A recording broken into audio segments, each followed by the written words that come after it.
مؤدبانہ التماس ہے کہ ایک مرتبہ سورہ الحمد اور 3 مرتبہ سورہ اخلاص کی تلاوت فرما کے سید ہاشم حسن جعفری صاحب مرحوم، سید مہدی حسن جعفری صاحب، سید ابرار حسین صاحب، سید شبیر حسن صاحب، مرحومہ بی بی برکت النساء اور مرحومہ بی بی حسن باندی بیگم کی روح کو ایصال ثواب فرما دیں۔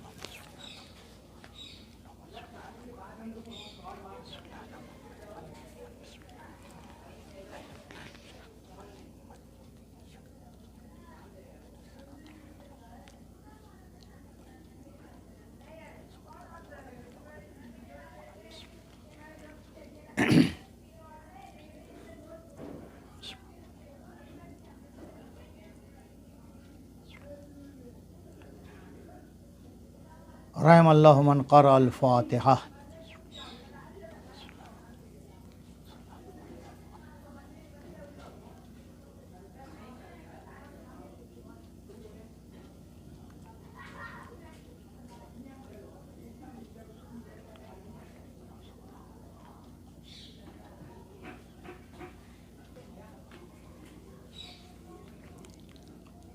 اعوذ باللہ من الشیطان اللعین الرجیم، بسم اللہ الرحمن الرحیم۔ الحمدللہ رب العالمین، الصلاۃ والسلام علی سید الانبیاء و اشرف المرسلین، سیدنا والنبینا والشفیع ذنوبنا ابی القاسم محمد وعلى آلہ الطیبین الطاہرین المعصومین المنتجبین الغر الميامین، آمین یا الہ العالمین۔ ثم الصلاۃ والسلام علی وزیرہ ووصیہ وخلیفتہ الذی یقال له نادی علی مظہر العجائب تجدون لک فی النوائب، کل ہم وغم سینجلی بولایتک یا علیو یا علیو یا علی، اللہم صلی علی محمد۔ بسم اللہ الرحمن الرحیم، رب اشرح لی صدری ویسر لی امری واحلل عقدۃ من لسانی یفقہوا قولی، کذالک اللہ ربی بحق لا حول ولا قوۃ الا باللہ۔ اما بعد، فقد قال رسول اللہ صلی اللہ علیہ وآلہ وسلم، حسین منی وانا من الحسین، احب اللہ من احب حسینا وابغض اللہ من ابغض حسینا، صلوات اللہم صلی اللہ علیہ وسلم۔ عزیزان ایمان، اس چھوٹی سی گفتگو کے لیے میں نے نبی کریم کے ایک انتہائی مشہور و معروف فقرے کو، ایک حدیث کو سرنامہ گفتگو قرار دیا ہے، جس کے لیے ہمارے سننے والوں، ہمارے دیکھنے والوں کے لیے اس حدیث کے ترجمے کی ضرورت نہیں ہے کہ سرکار ختمی مآب صلی اللہ علیہ وآلہ وسلم نے فرمایا کہ حسین مجھ سے ہیں اور میں حسین سے ہوں۔ اللہ اسے چاہے، اللہ اسے دوست رکھے جو حسین سے محبت کرے، اور اللہ اس سے بغض رکھے جو حسین سے بغض رکھے۔ اللہ اسے چاہے، اللہ اسے دوست رکھے جو حسین سے محبت کرے، اور اللہ اس سے بغض رکھے جو حسین سے بغض رکھے۔ بہت مشہور و معروف حدیث ہے۔ کسی گفتگو سے پہلے ایک جملہ اپنے سننے والوں کی نظر ضرور کروں گا کہ یہ حدیث کی معتبر ترین کتاب، جسے دنیا معتبر ترین کتب حدیث میں شمار کرتی ہے، المستدرک حاکم نیشاپوری کی، اس میں یہ حدیث ہے، اور انہوں نے اس حدیث کے ضمن میں ایک فقرہ لکھا ہے، اور فقرہ یہ ہے کہ یہ حدیث امام بخاری اور امام مسلم دونوں کے معیار پر پوری اترتی ہے، لیکن نہ جانے کیا مصلحت تھی کہ ان دونوں نے اپنی اپنی صحیح میں اس حدیث کو نہیں نقل کیا۔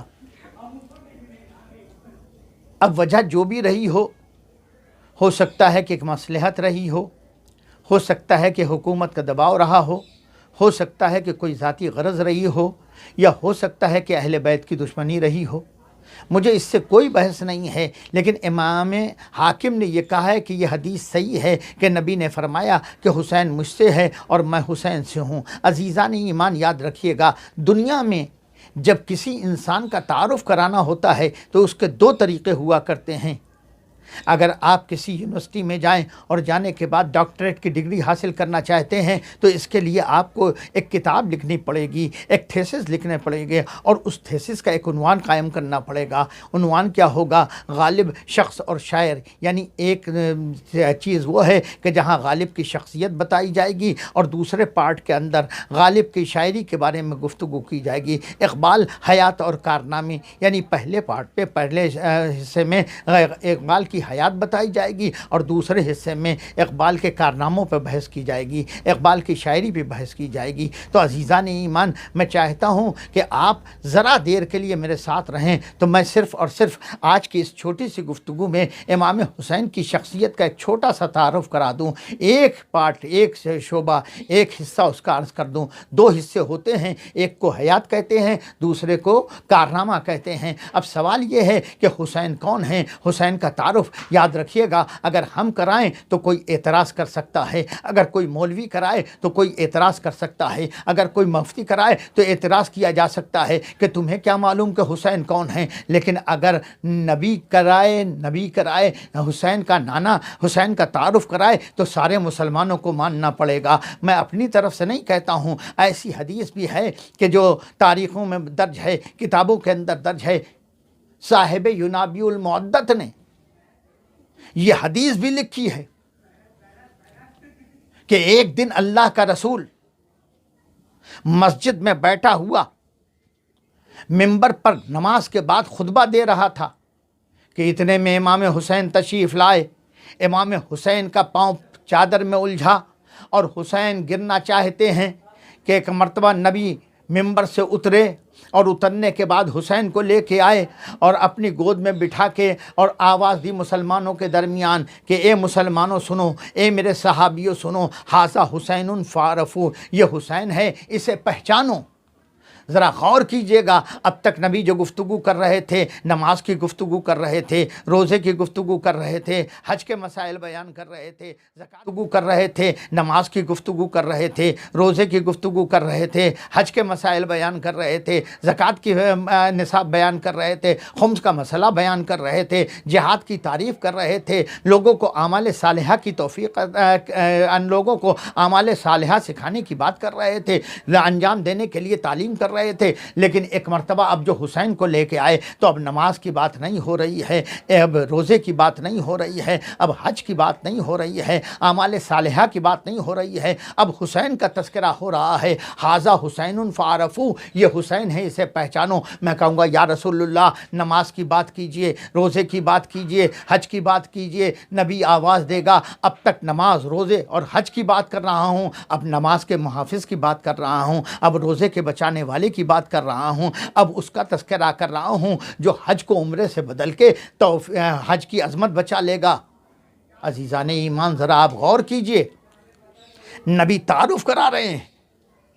صاحب ینابیع المعدت نے جو جملہ لکھا ہے اس کے بعد حدیث پیغمبر کے ضمن میں کہ نبی اتنے پہ خاموش نہیں رہے کہ ھذا حسین فعرفوا، یہ حسین ہے، اسے پہچانو، بلکہ نبی نے یہ بھی آواز دی کہ سنو، اس کی مدد بھی کرنا، اس کی فضیلت بھی بیان کرنا، اور اس کے بعد کہنے لگے مسلمانوں آؤ میں تمہیں ایک ایسے انسان سے ملا دوں، ایک ایسا انسان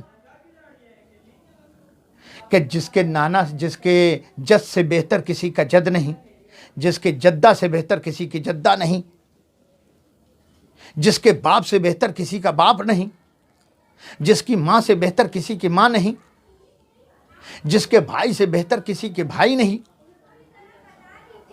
جس کے ماموں سے بہتر کسی کا ماموں نہیں، جس کے چچا سے بہتر کسی کا چچا نہیں، اور آواز دی جس کی پھوپھی سے بہتر کسی کی پھوپھی نہیں۔ خدا کی قسم کتاب اٹھا کر دیکھ لیجئے گا، نبی نے پھوپھی کا نام لیا ہے، ماں کا نام لیا ہے، لیکن اللہ کے رسول نے خالہ کا نام نہیں لیا۔ کیوں نہیں لیا یہ نبی جانے۔ میں تو صرف اتنا کہنا چاہتا ہوں عزیزان ایمان کہ اللہ کے رسول نے کہا کہ حسین کا تعارف ہے کہ حسین ایسے ہیں کہ جن کی ماں سے بہتر کسی کی ماں نہیں ہے، جن کے باپ سے بہتر کسی کا باپ نہیں ہے، جس کے ماموں سے بہتر کسی کے ماموں نہیں ہے، جس کے پھوپھی سے بہتر کسی کی پھوپھی نہیں ہے، جس کے چچا سے بہتر کسی کے چچا نہیں ہے، اور جس کے جد سے بہتر کسی کے جد نہیں ہے، اور جس کی جدہ سے بہتر کسی کی جدہ نہیں ہے۔ عزیزان ایمان، میرے سننے والے سوچ رہے ہوں گے کہ نبی کا آپ اس کتاب حدیث کے ضمن میں جب کتابوں کا مطالعہ کریں گے تو آپ کو احساس ہوگا کہ لوگوں نے ترجمہ جد اور جدہ کا نانا اور نانی کیا ہے کہ نانا کسی کے نانا سے بہتر، حسین کے نانا سے بہتر کسی کا نانا نہیں، اور حسین کی نانی سے بہتر کسی کا نانی نہیں۔ عزیزان ایمان، یاد رکھیے گا، لفظ جد اور جدہ صرف نانا اور نانی کے لیے استعمال نہیں ہوتا ہے بلکہ دادا اور دادی کے لیے بھی استعمال ہوتا ہے۔ سوال یہ ہے کہ نبی تو کہہ رہا ہے کہ جس کے جد سے بہتر کسی کا جد نہیں۔ مسلمانوں نے نبی کا نام نہیں، نبی کو ہی لے لیا کہ نبی اپنے بارے میں کہہ رہے تھے، یہ نہیں سوچا کہ نبی حسین کے نانا کے بارے میں نہیں کہہ رہے ہیں بلکہ حسین کے دادا کے بارے میں کہہ رہے ہیں کہ اس سے بہتر کسی کا دادا نہیں ہے، اس سے بہتر کسی کی دادی نہیں ہے۔ ذرا سوچئے، جس کو نبی بہتر بتائے دنیا کے مسلمان اس کے کفر کا اعلان کرتے ہیں۔ صاحبان کرم، میں اپنی منزل تک آ جاؤں کہ امام حسین کا یہ تعارف کرایا گیا، یہ امام حسین کی زندگی بتائی گئی ہے کہ دیکھو پہچانو حسین کون ہے، کہ حسین کی دنیا میں حسین سے مقابلہ کرنے والا کوئی نہیں ہے۔ ارے حسین کا بھائی حسن مجتبیٰ ہے، حسین کا دادا ابو طالب ہے، حسین کی دادی کو فاطمہ بنت اسد کہتے ہیں، حسین کی ماں صدیقہ طاہرہ فاطمہ بنت محمد ہے، حسین کا بابا علی ابن ابی طالب ہے، اور حسین کی پھوپھی ام ہانی ہیں جن کا مقام معراج رسول بنا۔ حسین کا چچا جعفر طیار ہے جس کو جنگ موتا کے بعد اللہ نے 2 پرگ دیے کہ جس سے وہ جنت میں پرواز کر رہے ہیں۔ ایک صلوات پڑھ دیں محمد والے محمد پر۔ حسین کا چچا جعفر طیار ہے۔ عزیزان ایمان، یہ اتنا باعظمت قبیلہ، اتنا باعظمت خاندان ہے، کوئی اس کے جیسا خاندان نہیں ہے، لیکن عزیزان ایمان یاد رکھیے گا، دنیا دشمنی پہ آ گئی۔ نبی تو کہتے آ رہے تھے کہ دیکھو میرے اہل بیت جیسا کوئی نہیں ہے۔ نبی نے کہہ دیا تھا کہ مثل اہل بیتی کا مثل سفینۃ نوح، میرے اہل بیت کی مثال سفینہ نوح کی ہے۔ من رکب نجا واہتدی، جو اس میں سوار ہو گیا اس نے نجات پالی، ہدایت پالی۔ ومن تخلف عنہا ضل فغرق وہوا، اور جو اس سے روگردانی کرے گا وہ گمراہ ہو گیا، وہ ڈوب گیا، وہ ضلالتوں کا شکار ہو گیا۔ بڑی عجیب بات ہے، دنیا نے امام حسین کی عظمت کو کم کرنا چاہا، اور بات یہاں تک آ گئی کہ اب حسین کے ساتھ یزید کا نام لیا جانے لگا۔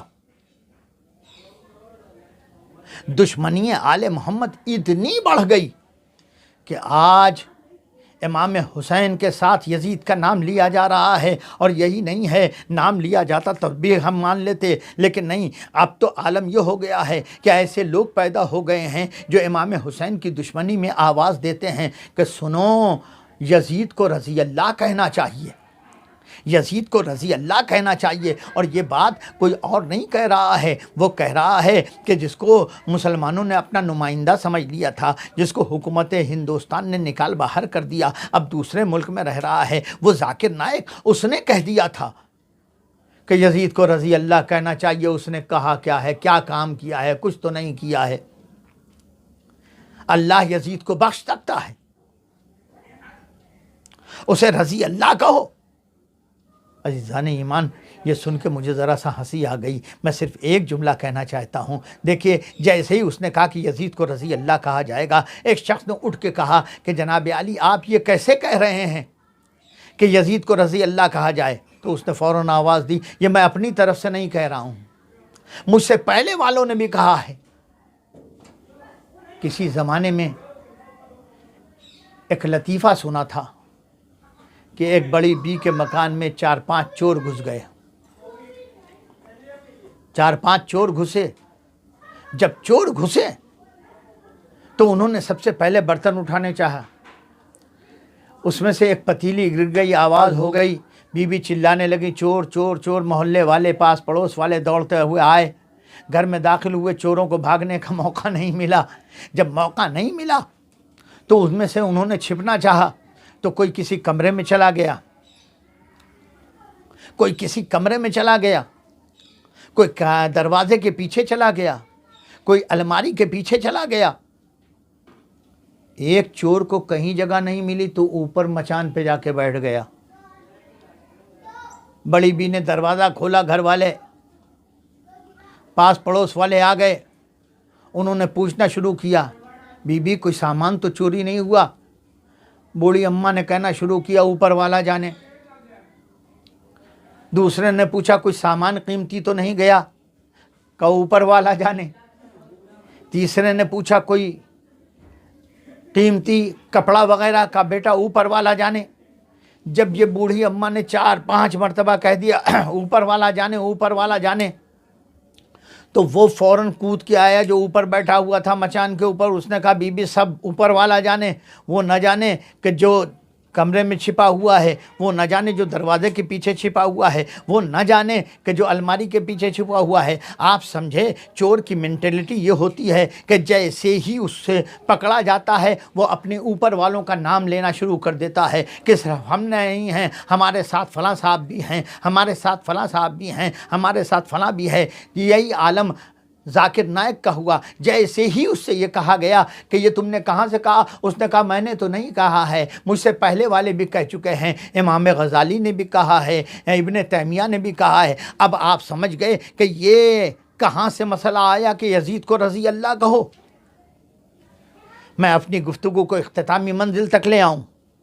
عزیزان ایمان، تاریخ آواز دیتی ہے کہ جہاں پر ذاکر نائک یہ بیان کر رہا تھا کہ حسین کے ساتھ یزید کا نام لو اور یزید کو رضی اللہ کہو، وہاں پترکار بیٹھے ہوئے تھے، اسی میں ایک لیڈی پترکار بھی تھی۔ میں نے سنا کہ اس لیڈی پترکار نے ذاکر نائک کی تقریر کے بعد کھڑے ہو کے کہا کہ محترم ذاکر نائک صاحب، میں نہیں جانتی کہ رضی اللہ کا مطلب کیا ہوتا ہے اور لعنت اللہ کا مطلب کیا ہوتا ہے۔ میں صرف اتنا جانتی ہوں کہ آپ کی تقریر سے یہ بات میری سمجھ میں آئی کہ جس کے نام کے آگے رضی اللہ لکھا جائے وہ اچھا ہوتا ہے، اور جس کے نام کے آگے لعنت اللہ لکھا جائے وہ اچھا نہیں ہوتا ہے۔ دیکھیے، میں آج یہاں سے جاؤں گی اور اپنے اخبار کے لیے میں کالم لکھوں گی، تو یہاں کی روداد میں لکھوں گی۔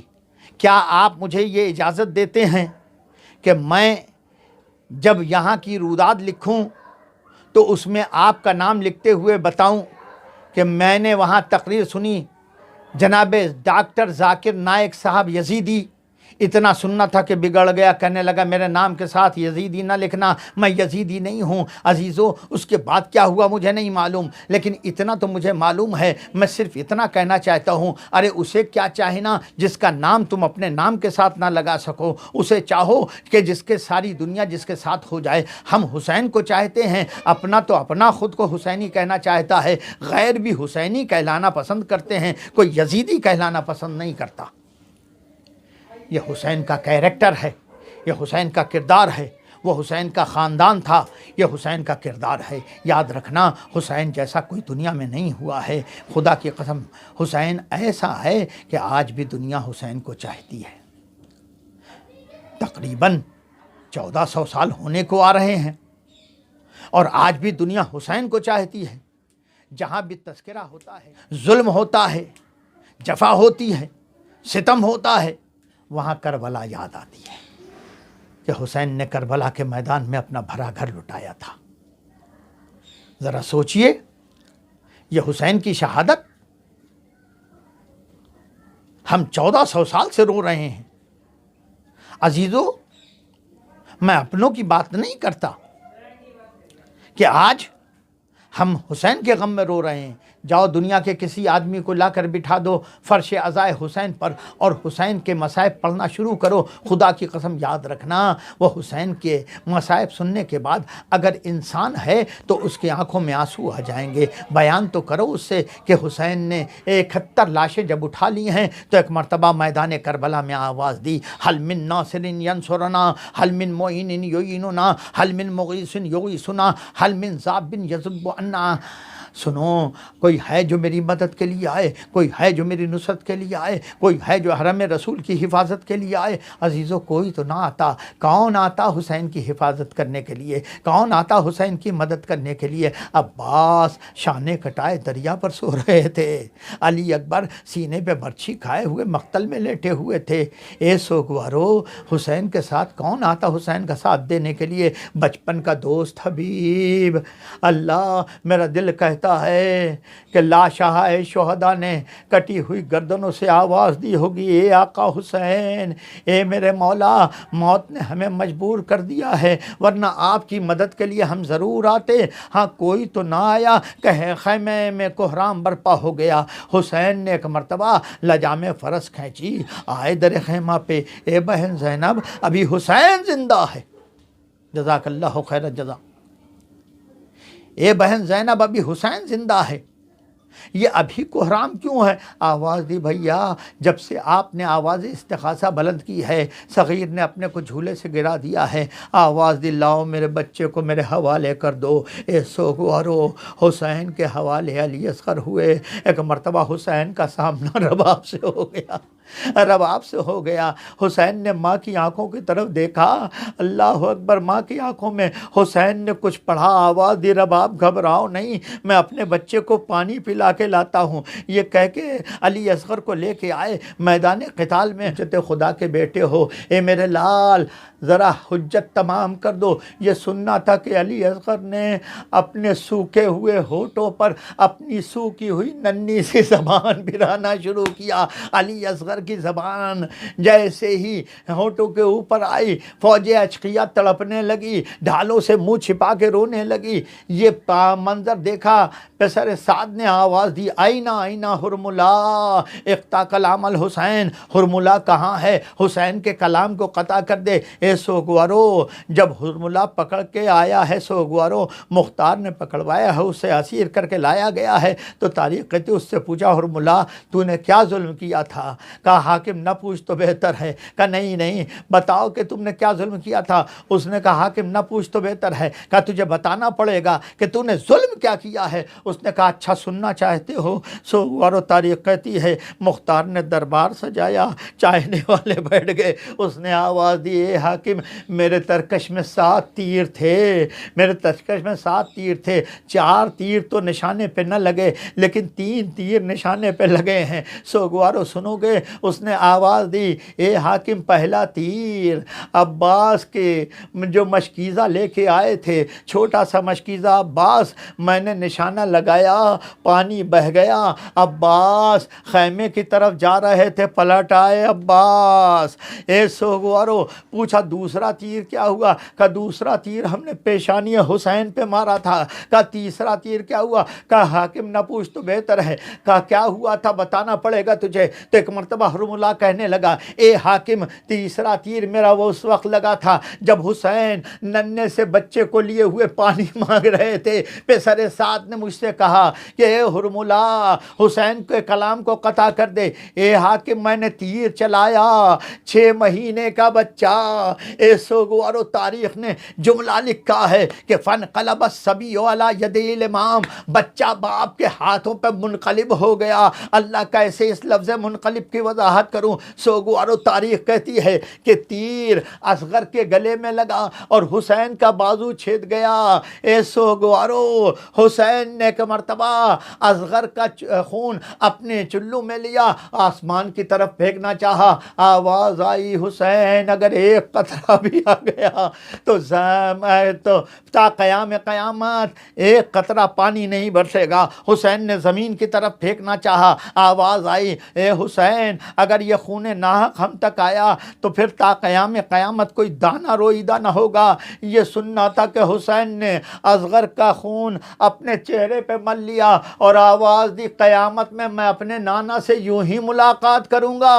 جزاک اللہ خیر جزا، خدا آپ کو کسی غم میں نہ رلائے سوائے غم اہل بیت کے۔ اے سوگوارو تاریخ آواز دیتی ہے کہ حسین نے ایک مرتبہ خون اصغر اپنے چہرے پہ ملا، لاش اصغر اپنے ہاتھوں پہ لیا اور لے کے چلے، لیکن سوگوارو تاریخ کہتی ہے کہ چند قدم آگے بڑھ کے حسین کہتے جا رہے تھے انا للہ و انا الیہ راجعون، پھر پیچھے ہٹے رضن بقضائہ و تسلیما لامرہ، حسین کہتے جا رہے تھے انا للہ و انا الیہ راجعون رضن بقضائہ و تسلیما لامرہ، آگے بڑھتے تھے پھر پیچھے ہٹتے تو یہی کہتے جاتے تھے انا للہ و انا الیہ راجعون رضن بقضائہ و تسلیما لامرہ۔ ہم جب عاشور کے دن اعمال عاشورہ کرتے ہیں تو ہم اس میں صحیح کرتے ہیں، یہ حسین کی اتباع ہے، یہ حسین کو بتانا ہے آقا ہم کربلا کے میدان میں نہ تھے، اے آقا اگر ہم ہوتے تو آپ کے بچے پہ اپنی جان قربان کر دیتے۔